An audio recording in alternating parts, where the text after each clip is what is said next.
All right. Hi, everybody. Welcome to Lean Blog Interviews. I'm Mark Graven. We're joined today by Ryan Weiss. He is the president of Effective Performance Strategies. Their website is epszone.com.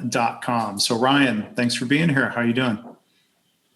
I'm doing great. Thanks for having me, Mark. It's really a pleasure to be on your show. We appreciate the opportunity. Yeah, well, sure thing. I'm excited about the conversation.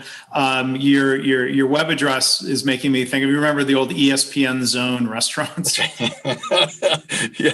So some people have mentioned that before. They're like, that's pretty close to ESPN Zone, but I don't even think those are open anymore, are they? I think those are all. No, you have outlasted ESPN Zones for being the worldwide leader in sports. They were not the worldwide leader in sports bars, as it turned out. That's right. I'm pretty proud of the fact that we're going to outlast them. That's a great accomplishment. Yeah. And then one other thing I wanted to ask you about it on the web on LinkedIn, it says you are also the pit chief. So yeah. So actually. That.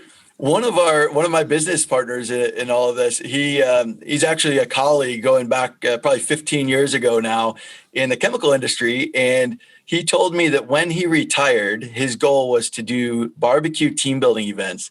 And so one of the things we did was I've actually bought a big 24-foot barbecue trailer. We've got all these Rectech smokers and Milwaukee tool chests that with all the tools and seasonings. So unfortunately, our timing on this was terrible. We did it about 2 years ago. We had some great events. It was some great publicity, things like that. But when COVID hit, people just kind of stopped wanting to do team building and getting together. But people tell me there's going to be some pent up demand for this coming back out of this. So I have not sold the trailer. I'm still barbecuing on weekends, and so the Denny, my colleague in this, he won the pork on the Jim Beam Classic a couple years back. I mean, he's into barbecue, okay. And so when he retired, I bought this trailer and all this equipment and big party tents and stuff, basically to do these things in a way that is engaging and fun. I think, PowerPoint training, and of course, we've all been doing Zoom training and stuff for the past year.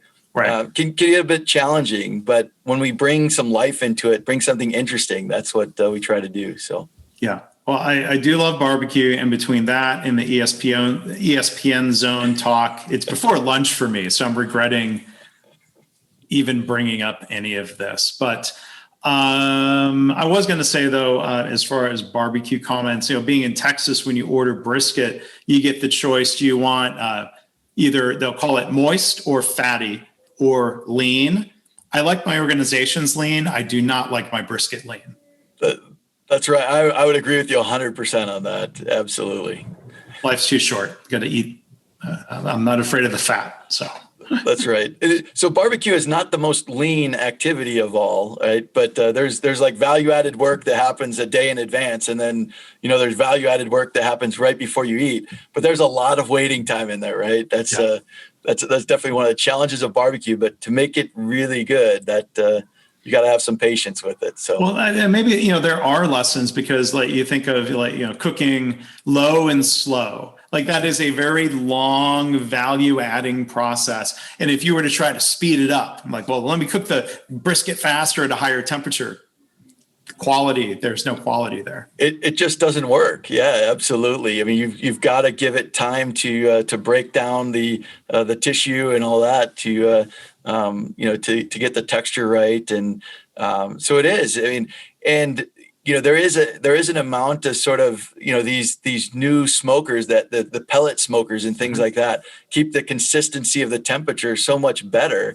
There's still people who really love the stick burners and things like that. Yeah. But you get more variation in temperature, you have more risk there. Mm-hmm. And so, there's a lot of sort of elements of this that, thinking about the voice of your customer. What, does your customer like spicy? Do they like sweet? What do they like? There's a lot that goes into it. So we have a lot of fun with it when we can do it. Yeah. Well, that's great. So, our real intent today was to talk about more direct lean topics and the work that Ryan does, and focusing, we're going to take a deeper dive into the TWI, or training within industry. methodology. But before we get into that, maybe kind of step back more broadly, Ryan, I always like to ask guests, how did you get introduced to Lean? If you can tell us a little bit of your career story and where Lean became part of that. Sure. I appreciate it. So, yeah, going back about it's been over 20 years ago now when I first started into the chemical industry, and about a year and a half or 2 years into my role in a technical services type role where I was troubleshooting and doing things like that, they selected me, the organization I was with selected me to come through what they were calling Lean Six Sigma at the time, training. And so I went through the first round of that they did. And I would say I kind of fell in love with it, right? The whole concept of how you take waste out of a system. How do you look at a process and really streamline it? But then how do you engage people in it? It became really fascinating to me. So on the front page of our website today, it says there's an equation that says purpose plus people plus process equals performance. And so if I think back on my journey, I got my degree in chemistry and finance. So I'm as process oriented as you can get, right? I mean, there are probably not that many people who have chemistry and finance degrees. So I'm very process oriented, and that's where I started my career, was thinking the world's problems can be solved through process. But as I got into that, as I got introduced to Lean and started understanding more about the people part of it, it started to become more and more clear that yes, you can create an ideal process, but if people don't buy into it, if people aren't supportive, if people aren't engaged in it, right? If they don't have their voices heard, then you really can't drive performance. And that's what led me to that final piece, the purpose part, which is, how do you explain to people why we need to change, right? Why do we need to do something different than they're doing it today? And that's what really can change people's habits and behaviors. So that's really where that equation comes from, is my history with, how I progressed through it. So I tell people I progressed through it backwards, right? I didn't come to this aha moment of, what Lean was all about until I started understanding that it's not just about process, it's about people, and it's about convincing and influencing people to change. So, yeah. Well, I can see where, I love that equation, because if any of those parts are missing, you have a huge problem. I mean, I think of, chemistry and finance, you could also describe those as being like very analytical fields, technical fields. But, I think of John Shook and others from their Toyota experiences who talk about socio-technical systems and how that has to go hand in hand. So it's good that you had, was there a particular epiphany, or was there more of an evolution, Ryan? There actually was one time. It was after September 11th, right? September 11th, I was on an airplane to Minneapolis, Minnesota. But if you sort of remember that, 2001, right? For quite a while after that, I was driving everywhere, right? We weren't flying for a while. And I was driving from Kansas City to Indianapolis, and I'm a little bit of a geek, right? So I was listening to some books on CD, and I was listening to the story of the American Revolutionary War, and as I was listening to it, and as I was thinking about that rallying cry that we all learned about as youngsters, the taxation without representation, I started really thinking about how clear that was in any of the projects that I worked on. That if we changed a process without engaging the right people, without engaging the right stakeholders, what we were doing is basically putting a tax on them, saying, hey, you're going to do something a different way because I said so, right? Because the data tells us to do this. Well, it's kind of tyranny. The word tyranny comes to mind even. That's right. And so I really, that stuck with me for, I don't know, is it 20 years now, that taxation without representation started the American Revolutionary War. It sure as life can kill any project that I'm working on, right? And so that's really where the people side started to hit home to me when I made that connection, and it started to become really interesting. So yeah. So taxation without representation is a problem. You could also say kaizen without participation. There you go. Is a problem. If you're forcing change on people, So we focus on not just the process or the technical. We focus on the people and the social. Can you talk more about the purpose part of that equation of purpose plus people plus process equals performance? Yeah. So, I appreciate that question, because I think that becomes really the core of changing performance, right? So, people plus process, right? People plus process is really about the habits that you have. If you sort of think about that cue, action, reward sort of habit cycle that you're in, people plus process really sort of defines that. And so I sometimes give this example at the beginning of COVID. So if we go back almost a year ago today, I weighed almost 20 pounds more than I do today.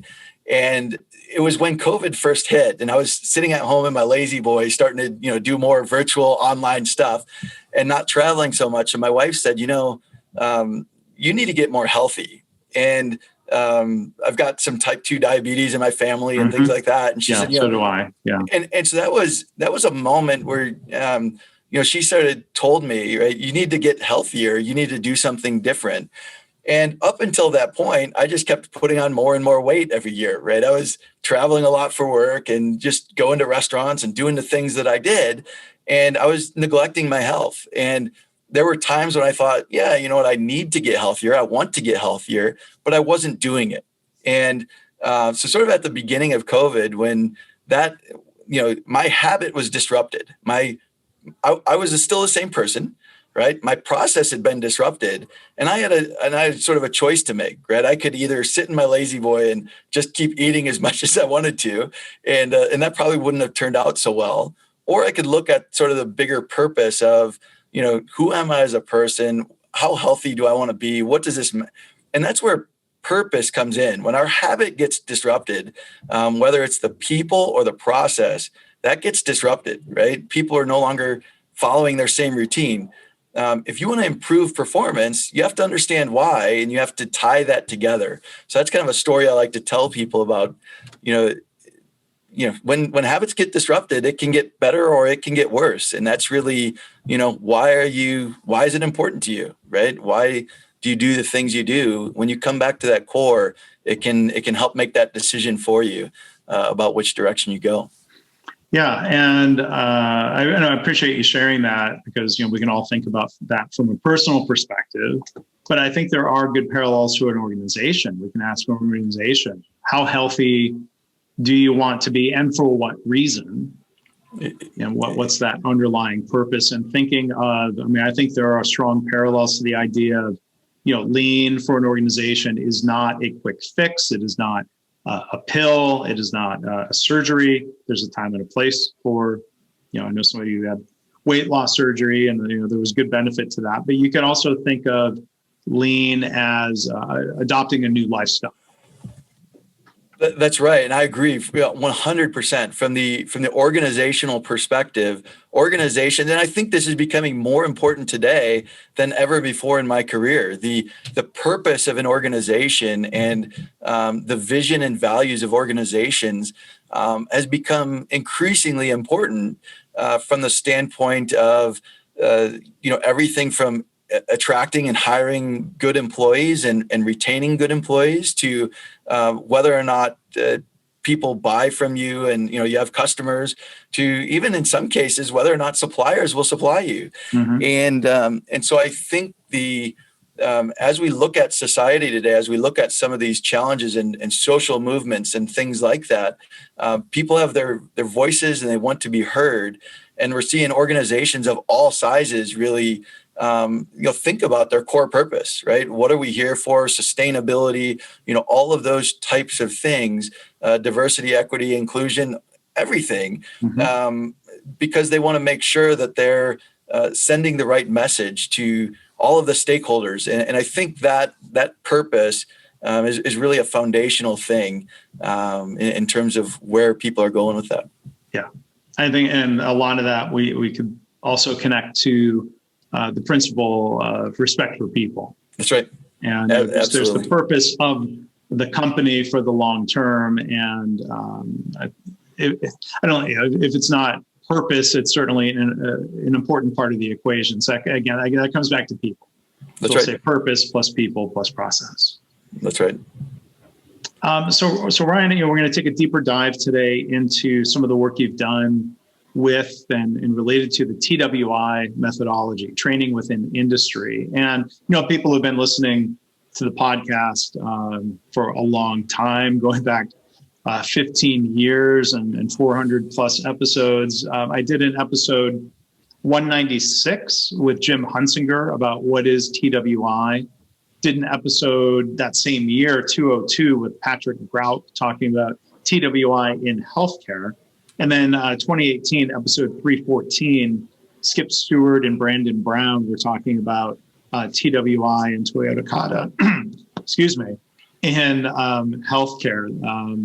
So I invite people to go back and find those episodes, and there's some of that other context from that. So problems with my voice aside, Ryan, a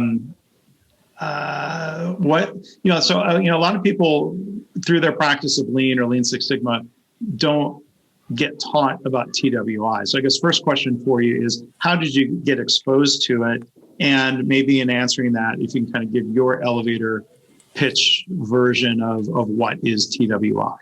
Yeah. So I appreciate the question. So I actually got first exposed to it through a customer. There was a client of mine who asked me if I could help them to modernize TWI, and my first response was, of course, right. Let's.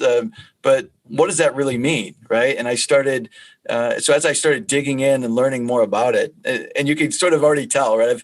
I've enjoyed learning about history, right? I referenced the Revolutionary War or things like that. So I went into it sort of with my eyes open, thinking, what can I learn from the 1940s, right? That's when TWI was really developed and created. And I thought, that's a long time ago. The world was very different then. Even if we look at some of the movements that are going on today in society, we might even ask some question, right? Why would we go and study the 1940s?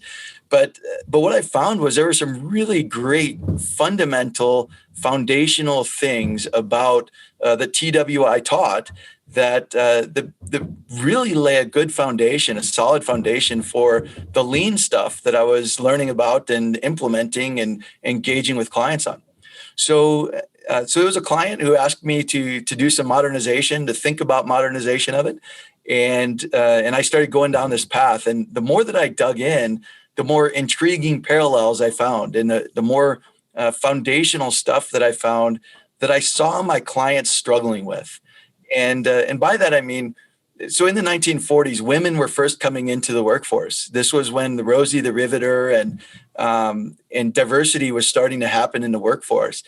And some of the examples they provided back then really wouldn't fly today in organizations in terms of how they spoke and things like that. But so there was some modernization of language that was needed. But there was also an element of, how do we manage, how do we speak with diversity in our organization? And that was a core principle.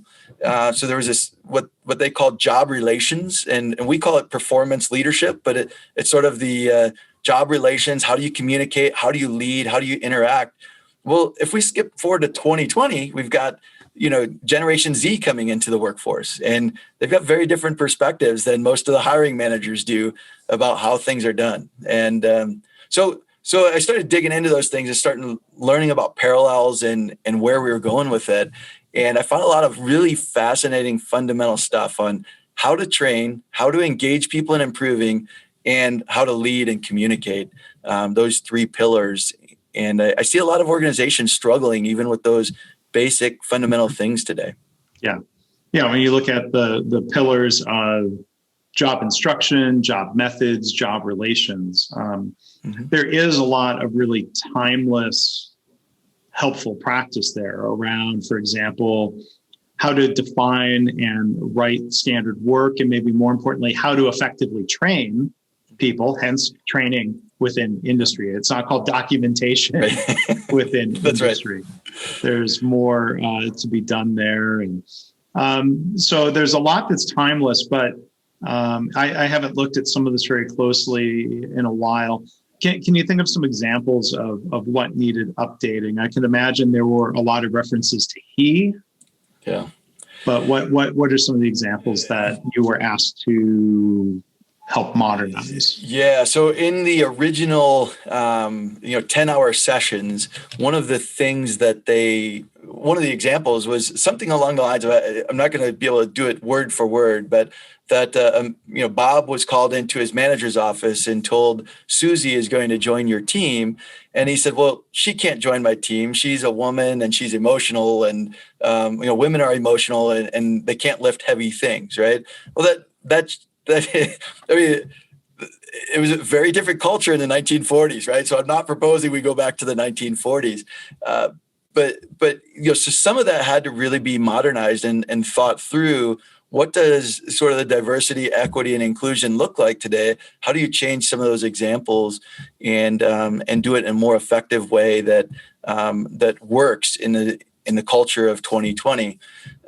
Because the principles that they taught, right? They were teaching that supervisor how to overcome some of that, right? That was the concept there, but you couldn't use that. You can't use that language today, right? You can't give that and use that as a foundational example.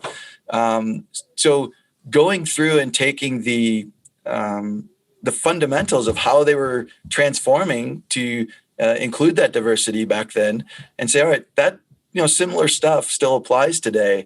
There were a lot of interesting things that I learned along my journey of in reading. You mentioned Patrick Graup, reading his book and or one of his books, and going through some of that was really eye-opening for me, and brought some interesting insights and perspectives. Yeah, and Patrick's book is worth looking at. I'll put links to those other episodes that I mentioned in the show notes. People want to go click and check those out, and the show notes for those episodes will include references to the book. So in that scenario that you talked about, the man's concern about the woman coming into the department, that could be updated where, let's say somebody has concern. The concern could be based off of, well, they don't have experience in our department. Or like we're bringing someone into, it could be based on something that has nothing to do with gender or race or ability or disability or in any other dimension like that, and come up with examples that aren't going to be cringeworthy or worse, offensive, I guess. That's absolutely right, and thinking about because we do interact differently today, right? I mean, so even Boy, I remember when I started at my first job out of college, there was a gentleman who, called a couple of us into his office and said, "Don't send me emails, right? I don't do emails. Come in and talk to me, right?" And my kids say, "Well, don't send me emails because that's so early 2000s." So I mean. The world of communication has transformed immensely as well. And so making sure we've got some of those, new ways of communicating and things like that in there. But there's still also some real benefit of, things like I've done exercises, and I include exercises with clients about having them handwrite a thank you card. And if you think about when was the last time you received a handwritten thank you note from somebody, and it doesn't happen that often. So I've seen it bring tears to people's eyes. Right? We actually did this with a trucking company a few weeks ago. And I actually saw some people's eyes getting a little bit moist when they handed that thank you card to the person next to them and thanked them for something. So we don't want to give up on the old school technology. In fact, you can leverage it in really useful ways that can have a real impact because it's different, right? Sending a text message, thank you, is very different in terms of what it's communicating as well as how it's received. And so we've integrated some, some older techniques, but also some newer things in like videos and things like that as well to try to engage the different learning mindsets and things like that. Yeah. I mean, I've a couple of times recently have received a handwritten note card in the mail, and yeah, that does stand out. That does make an impression. Someone's going to ask you, what's your mailing address? And then you're sort of tipped off, well, what are they, what are they sending me? But what is it? But, KaiNexus, a software company that I've been involved with for a decade now, we've started sending to our webinar presenters a handwritten note and kind of a gift pack of some KaiNexus branded things, T-shirt or pair of socks or a coffee mug. And yeah, I think that gesture of the handwritten note and physical objects is, kind of a nice thing in this day and age. Yeah. Well, and you mentioned, it's interesting, you mentioned the physical objects. I think I told you about this a while back, but I think the one of the modernization we did, we actually 3D print some little gear sets that we give out to all of our participants, and it's really meant to symbolize those you mentioned about job relations, job methods, job instructions. Those are the 3 skills that they taught supervisors about. There's also the knowledge of work and the knowledge of responsibility. So if you think about kind of those 5 as sort of gears that they're spinning around. And then on the outside, we've got what's called an internal gear. So that outer gear is sort of symbolizing safety, and thinking about how do we keep all of these gears together and keep them spinning together. The real idea of this fidget spinner, if you will, it's 3D printed, so it's all printed as one piece, right? It's not separate parts that come together, and these are the sort of the foundational things that TWI was built on. And when you spin all the gears together and you see it sort of for the people who are watching, they can sort of see, right, when it's all spun together, all those gears are working well together. But if you're off balance, right, sometimes you have a supervisor who got promoted because of their technical experience. For example, they're the best equipment operator we've got, so let's make them a supervisor. Yeah. If we don't give them the other tools that are needed, such as how to deal with people, how to train people, how to, right, what is your responsibility, what technical knowledge do you need, and are you concerned about the safety of your team? If we don't give them those tools and those skills as they get promoted, what happens is they kind of get off balance, right? So if we center everything around the knowledge of work, we'll call it, right, the whole gear set goes off balance. And but we find that pretty often in organizations where people's technical ability sort of promotes them to the next level. Sometimes we hear it, you get promoted to your level of incompetence. And right. And that's really what a lot of this is all about is, how do you train people? How do you engage them in improving? How do you make sure they're safe and feel safe? How do you engage them and communicate with them? Yeah. And so that's really the core foundation of it. Yeah. And send me a picture of that gear set, if you will, Ryan. I'll put that in the show notes for people who are listening instead of and not watching. Absolutely. That sounds great. To see that. So that brings up a really important point of this question of, what happens when you're promoted to a supervisor, manager, leader role. I've seen organizations, this happens a lot in healthcare, they get really burned by this assumption of, well, if somebody's good at their job, they must know how to train others. And job or TWI and job instruction helps make very explicit that we can teach people how to do this. If somebody's really good at their job, would we assume they know how to engage people in continuous improvement? That's where job methods comes in. Can you talk about how TWI is helpful, or kind of just talk more broadly about the problems that are faced when people get promoted and they're not equipped to deal with it properly? Absolutely, that's a great question, and it's been a journey for me as well as a father, right? I have 4 children, and thinking about these types of things, right? I sometimes put the mirror on myself and say, am I practicing what I'm preaching, right? So the idea of how to train somebody, sometimes we have a curse of knowledge. Sometimes we become sort of so experienced in how to do something or what, that we forget that not everybody else may have the foundation or the key steps to sort of get to where we are. And so one of the questions I ask folks at the very beginning of what we call performance development, the how to train other people, is I say, how many of you can say, right, I've told that person a dozen times what to do and they still don't do it right? How many of you say, I've shown that person a dozen times how to do it and they still don't do it right? Right? And almost everybody in the room will raise their hand, right? I've done it in my life as a manager. I used to manage a shared service center in the Philippines, 180 people. And I'm sure looking back, right, I could find times where I kept telling somebody how to do something and it still didn't get done. So there's a difference between knowing how to do something and teaching someone how to do something. And the process that TWI teaches us is, a very structured process of not just showing them how to do it, not just teaching or not just telling them how to do it, but actually engaging them in the process, right? And it's not just that we engage somebody in doing something once, but we want to engage them in doing it.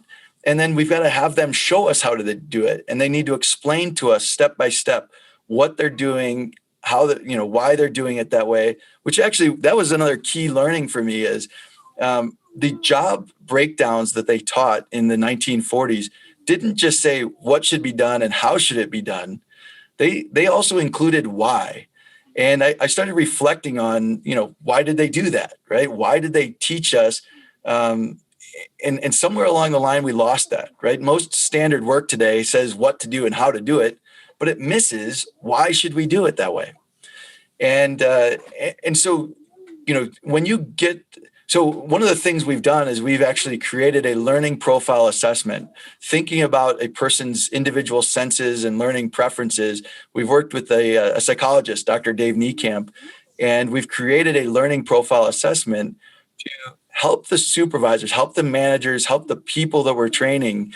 They take this assessment and they look at their own personal learning style, their own personal, how do I learn?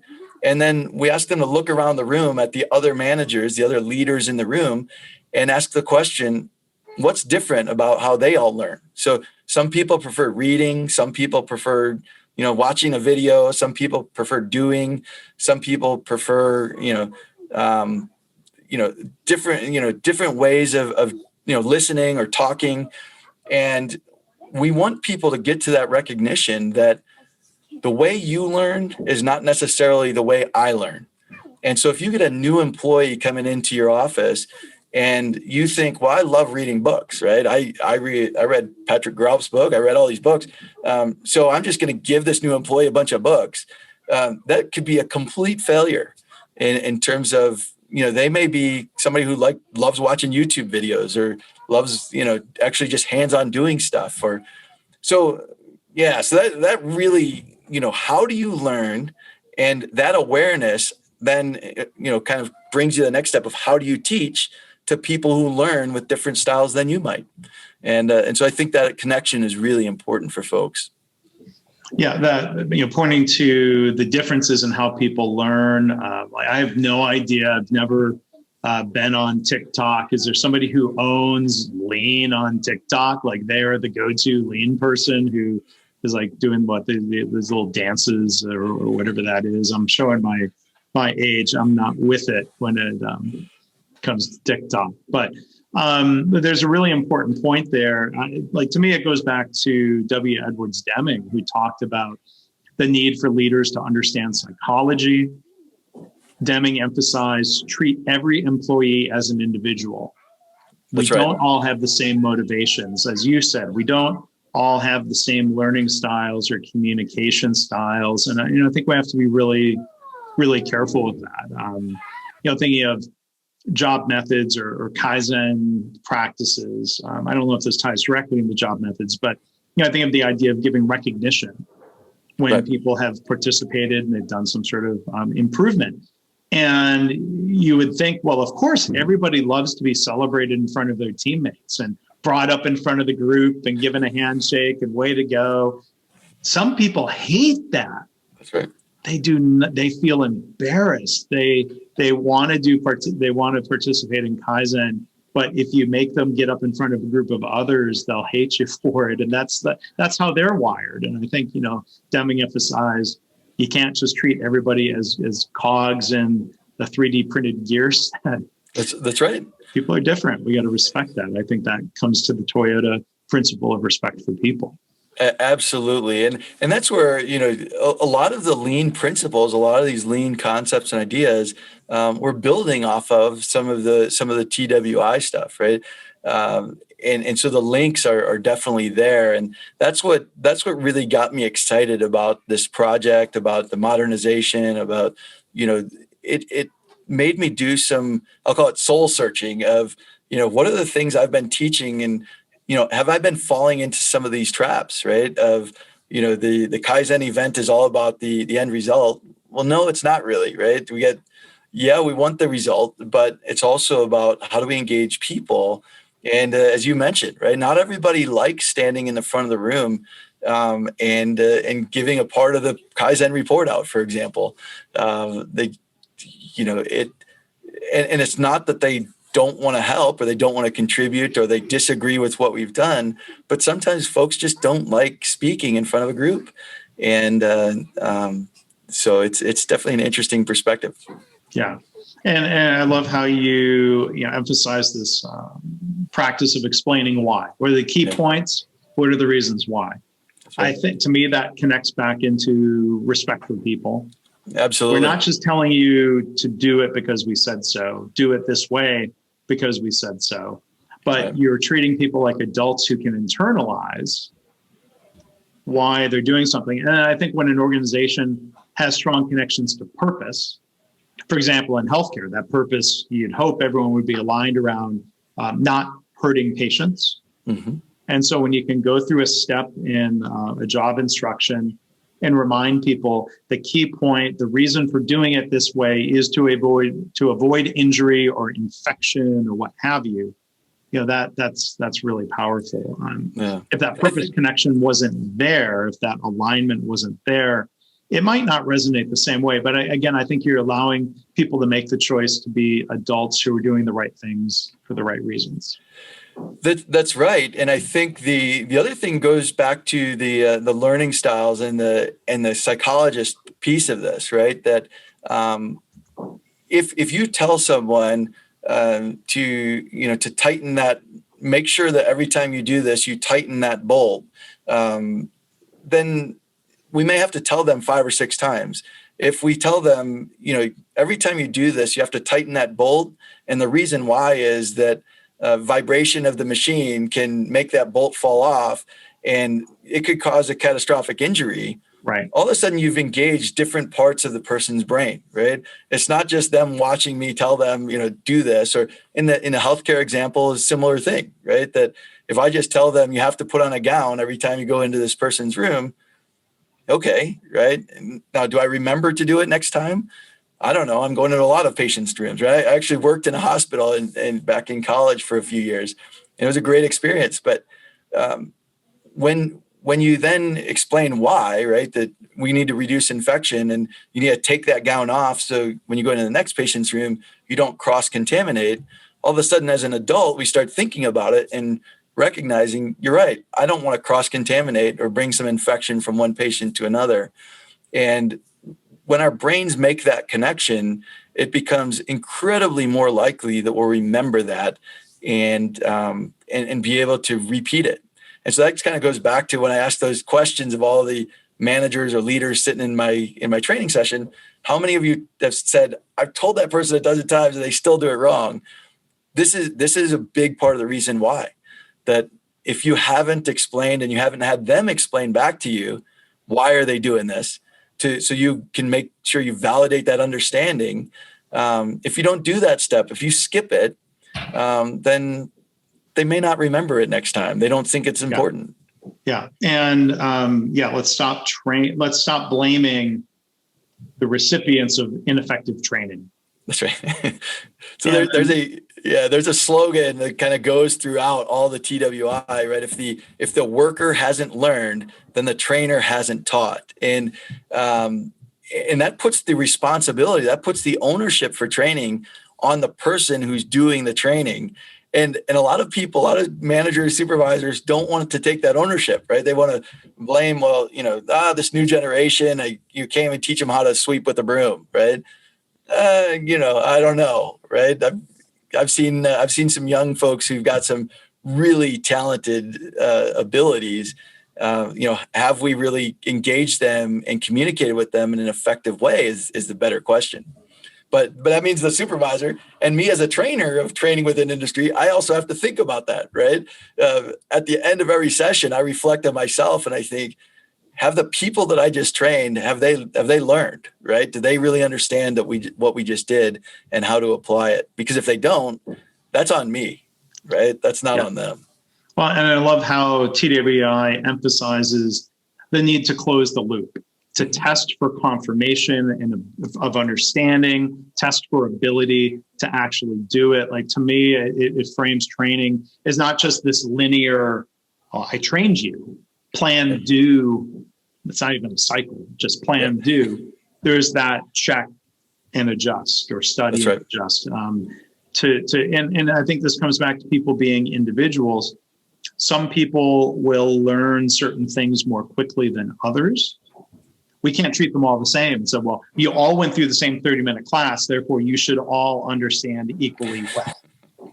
Or especially thinking of physical activities, and some people are going to need repetition under the guidance of a coach. And there's so much opportunity, again, to change some of these mindsets of blaming the person who was trained badly. And then when there's this happens, this is notorious effect in healthcare, then there's some sort of failure, and the person, okay, we're not blaming them, we're blaming the training. What's the countermeasure? We're going to retrain them.